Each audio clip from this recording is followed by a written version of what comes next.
Un nouveau round de discussion sur l'avenir institutionnel de la Nouvelle-Calédonie s'est ouvert cette semaine à Paris. Le ministre des Outre-mer reçoit tour à tour les délégations non indépendantistes, le Rassemblement Les Républicains, les Loyalistes, Calédonie Ensemble et l'Éveil océanien. Sous la forme de discussions bilatérales, Manuel Valls s'entretient également avec les délégations indépendantistes du FLNKS, puis celles du PALICA et de l'UPM. Lors d'une séquence de questions au gouvernement, le député Emmanuel Chibaou a d'ailleurs interpellé le ministre. Nous entendons les analyses de nos partenaires loyalistes.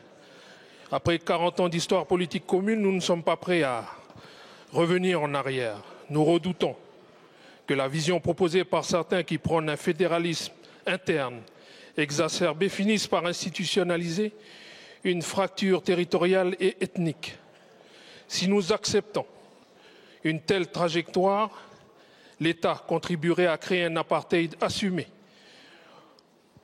où Nouméa serait pensé en dehors du reste du pays.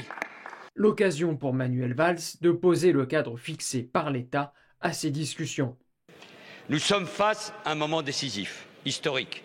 Le sang a de nouveau coulé et les fractures sont profondes. Elles paraissent même irréductibles.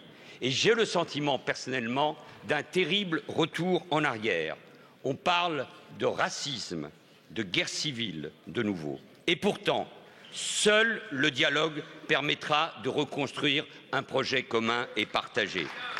Les accords de Matignon et de Nouméa, avec la perspective du processus de décolonisation, sont, oui, monsieur le député, le socle de nos discussions. Elles sont même, si vous me le permettez, mon ADN. Et nous ne devons rien oublier de Michel Rocard et de Lionel Jospin, de Jacques Lafleur et de Jean-Marie Djibaou.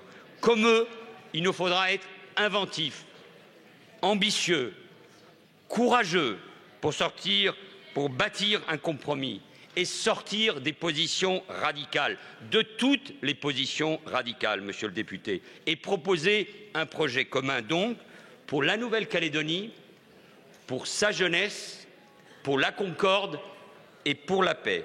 Jeudi, les discussions se poursuivront. La délégation du FLNKS sera notamment reçue par Yaël Braun-Pivet, présidente de l'Assemblée nationale, et Gérard Larcher, président du Sénat.